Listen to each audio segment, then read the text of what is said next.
Welcome to academia fiction solve.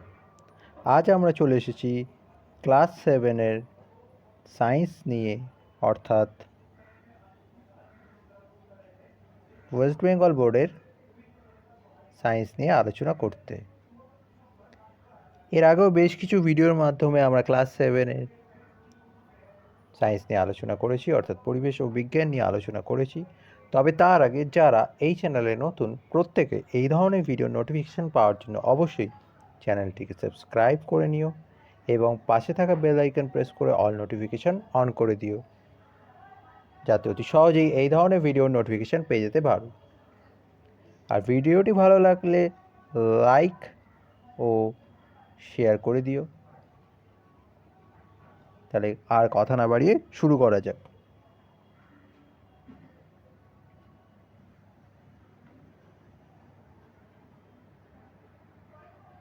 দেখো, আমরা যদিও এই পার্টটার কিছুটা আলোচনা করেছিলাম, তবু এখান থেকেই শুরু করছি। যেমন দেখা যাক, আপেলে কী অ্যাসিড থাকে? আপেলে কী অ্যাসিড থাকে? আপেলে ম্যালিক অ্যাসিড থাকে। আপেলকে কিন্তু কি বলা হয়? আপেলকে কিন্তু ফলস ফ্রুট বলা হয়। FALSE, ফলস ফ্রুট বলা হয়। যদি বলা হয় কেন ফলস ফ্রুট বলা হয়, কারণ আপেল বা ফল মাত্রই সবসময় ডিম্বাশয় পরিপক্ক হওয়ার পর ফলে পরিণত হয়, কিন্তু আপেলের ক্ষেত্রে সেটি হয় না। এখানে থ্যালামাস অংশটা পরিপক্ক হওয়ার পর হয় বলে আপেলকে আদতে আমরা ফল বললেও এটি কিন্তু ফল নয়, ফলস ফ্রুট বলা হয় একে এই জন্য। নেক্সট চলে আসছি পাতিলেবু। দেখো, পাতিলেবুর ক্ষেত্রে আমরা জানি এটি ভিটামিন সি এর একটি অন্যতম উৎস। এর মূল উপাদান কিন্তু সাইট্রিক অ্যাসিড, বা পাতিলেবুতে কী অ্যাসিড থাকে যদি বলা হয়, সেক্ষেত্রে কিন্তু সাইট্রিক অ্যাসিড। এছাড়াও কি থাকে? অ্যাসকর্বিক অ্যাসিড পাওয়া যায়। নেক্সট দেখে নেবো কমলা লেবু। দেখো, লেবু মাত্রই কিন্তু সাইট্রিক অ্যাসিড ন্যাচারাল কম্পাউন্ড, ঠিক আছে? এছাড়া অ্যাসকর্বিক অ্যাসিড। ক্লিয়ার? তেঁতুল। দেখো, তেঁতুলের ক্ষেত্রে আমরা কি দেখবো? Tartaric acid. তেঁতুলের ক্ষেত্রে আমরা টার্টারিক অ্যাসিড দেখতে পাবো। আবার চলে এলো টমেটো। এই টমেটোতে কী অ্যাসিড পাওয়া যায়? ম্যালিক অ্যাসিড, অক্সালিক অ্যাসিড এবং সাইট্রিক অ্যাসিড। কিন্তু আমরা সিঙ্গেল কোয়েশ্চেন হিসেবে অক্সালিক অ্যাসিডকেই প্রাধান্য দিই, অর্থাৎ টমেটোতে অনেক সময় কী অ্যাসিড পাওয়া যায়, এই কোয়েশ্চেনটি যদি পাওয়া যায় MCQ এর ক্ষেত্রে অপশানে কিন্তু অক্সালিক অ্যাসিড কথাটিই থাকে। সুতরাং টমেটোতে কী অ্যাসিড ম্যাক্সিমাম পার্সেন্টেজে পাওয়া যায় যদি এটি বলা হয়, সেক্ষেত্রেও কিন্তু অক্সালিক অ্যাসিড হবে। দেখো, দইতে কী অ্যাসিড থাকে? দেখো, দইতে থাকে ল্যাকটিক অ্যাসিড, যেটি কিনা ল্যাক্টোব্যাসিলাস এর মাধ্যমে তৈরি করা হয়েছিল। নেক্সট দেখে নেবো আমরা ভিনিগার। ভিনিগারে কী অ্যাসিড থাকে? Acetic acid. অ্যাসিটিক অ্যাসিডের সংকেত কি? CH3COOH, CH3COOH অ্যাসিটিক অ্যাসিডের সংকেত। এক্ষেত্রে একটি জিনিস আমাদের মাথায় রাখতে হবে, সবকটাই কিন্তু কি? জৈব অ্যাসিড। সবকটাই কিন্তু জৈব অ্যাসিড। জৈব অ্যাসিড অর্থাৎ আপেল, কমলালেবু, তেঁতুল, যাই হোক না কেন, প্রত্যেকে যে অ্যাসিডই পাওয়া যায় কিনা তার জৈব অ্যাসিডই হিসাবে পরিচিত, কারণ প্রত্যেকটাই জীব হতে প্রাপ্ত। ক্লিয়ার? নেক্সট দেখে নেবো আমরা সোডা ওয়াটারে কী অ্যাসিড থাকে। দেখো, সোডা ওয়াটারে কী অ্যাসিড থাকছে? সোডা ওয়াটারে থাকছে আমাদের carbonic acid, H2CO3, carbonic acid. Next, কোন অ্যাসিডকে মিউরিয়েটিক অ্যাসিড বলা হয়? দেখো, HCl-কে বা হাইড্রোক্লোরিক অ্যাসিড, HCl-কে মিউরিয়েটিক অ্যাসিড বলা হয়। আবার মানুষের পাকস্থলীতেও এই HCl পাওয়া যায়। মানুষের পাকস্থলীতেও এই HCl পাওয়া যায়। এই যে HCl-টি মানুষের পাকস্থলীতেও পাওয়া যাচ্ছে। পাকস্থলী কি? ডাইজেস্টিভ সিস্টেমের অংশ। পিঁপড়ের হুলে কী ধরনের অ্যাসিড থাকে? দেখো, পিঁপড়ের হুলে ফর্মিক অ্যাসিড থাকে। অ্যাসিড দ্রবণে নীল লিটমাস পেপার যদি রাখলে তাহলে কি হবে? দেখো, নীল লিটমাস পেপার পরিবর্তিত হয় লাল ধর্ম বা লাল বর্ণ ধারণ করবে। ক্লিয়ার? দেখো নীল লিটমাস লাল বর্ণ ধারণ করবে অ্যাসিডের ক্ষেত্রে, আবার ক্ষারের ক্ষেত্রে কী হবে, এই যে ক্ষারীয় ব্যাপারটা বলছে, তখন কী হবে, লাল লিটমাসটা কী হবে, নীলে কনভার্ট হয়ে যাবে। এটি খুব গোলায়, ওই জন্য মনে রাখবে অ্যাসিড কী করছে, অ্যাসিড নীলকে লাল করছে, আর ক্ষার কী করছে, লালকে নীল করে। অর্থাৎ যে লিটমাস পেপার পাওয়া যায়, যেটা মেনলি লাইকেন থেকে তৈরি হচ্ছে। লাইকেন কি? লাইকেন হচ্ছে গিয়ে এক ধরনের মিথজীবী সম্পর্কযুক্ত শৈবাল এবং ছত্রাকের মিশ্রণ। সেই লাইকেন থেকে লিটমাস পেপার তৈরি হয়। সেই লিটমাস পেপার কি করে, কোনটি অ্যাসিড বা কোনটি ক্ষারীয় সেটি দেখায় তার রং বা বর্ণ পরিবর্তনের মাধ্যমে। ক্লিয়ার?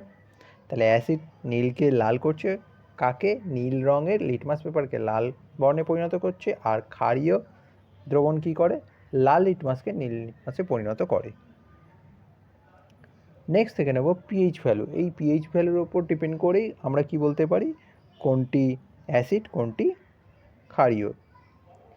পিএইচ কথাটার অর্থ কি, প্রোটোজ অফ হাইড্রোজেন আয়ন, প্রোটোজ অফ হাইড্রোজেন আয়ন। এই পিএইচ স্কেলের মান কত হয়, 0 to 14 অবধি হয়, যার মধ্যে 7 হচ্ছে নিউট্রাল, অর্থাৎ 7 হচ্ছে প্রশম অবস্থা। এটা কি প্রশম অবস্থা, না অ্যাসিড না ক্ষার, প্রশম অবস্থা, অ্যাসিডও নয় ক্ষারও নয়। যত 7 থেকে নিচের দিকে যাবে, 6, 5, 4, এদিকটা কী হয়ে যাবে, অ্যাসিড হয়ে যাবে, আর 7-এর ওপরে যেই যাবে এই দিকটা >7 হয়ে গেলে ক্ষার। ক্লিয়ার?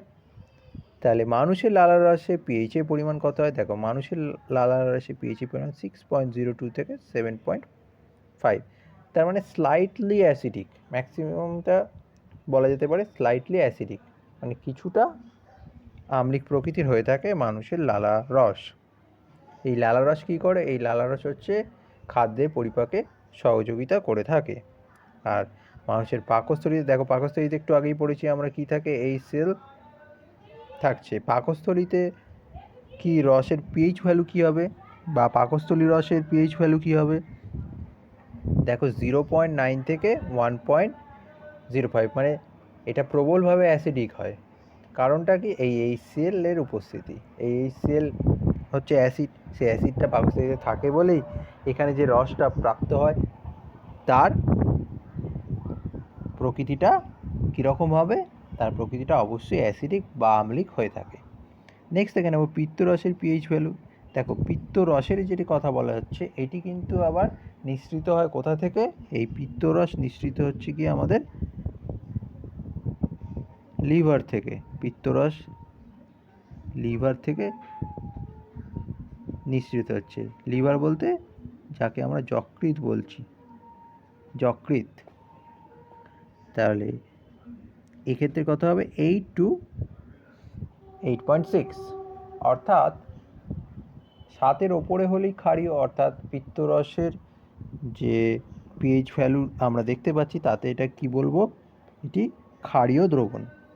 নেক্সট চলে আসছি মানুষের রক্তের পিএইচ ভ্যালু কত, মানে রক্তটা কি ধরনের দ্রবণ হয়ে থাকে। দেখো 7.3 থেকে 7.4 এই কতটি থাকে বেশিরভাগ জায়গায়, এখানে আমরা কি দেখতে পাচ্ছি 7.35 থেকে 7.45, অর্থাৎ পিএইচ ভ্যালু দেখে আমরা বুঝতেই পাচ্ছি সামান্য পরিমাণে এটি কি ক্ষারীয় প্রকৃতির হয়ে থাকে, কারণ 7 অবধি হচ্ছে 7 হচ্ছে নিউট্রাল, 7-এর কিছুটা ওপরে রয়েছে।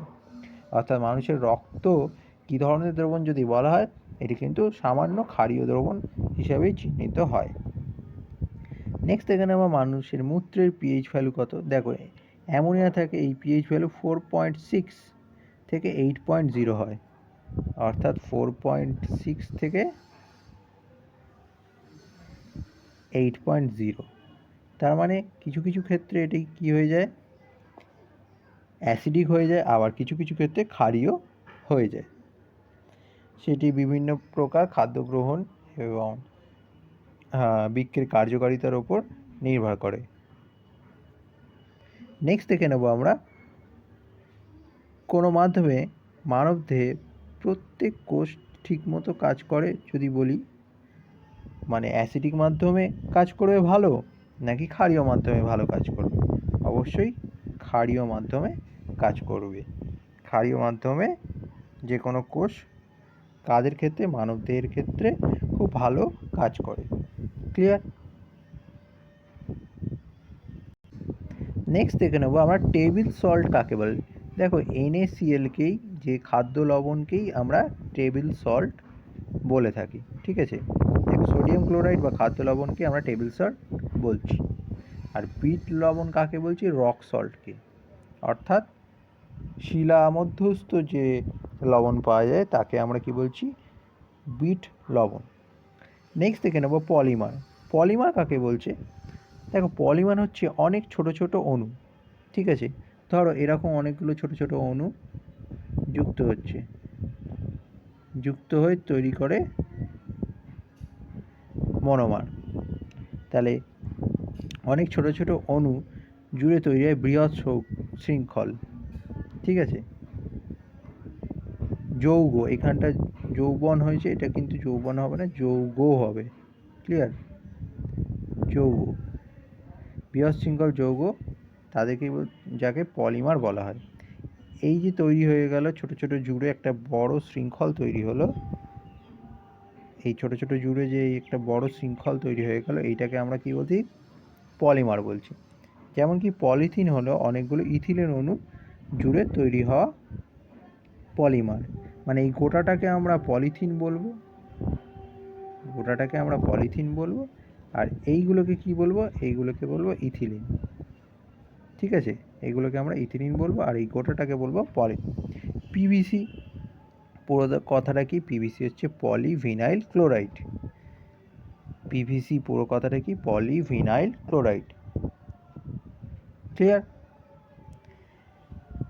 আচ্ছা, এখানেই আমরা ভিডিওটি শেষ করলাম।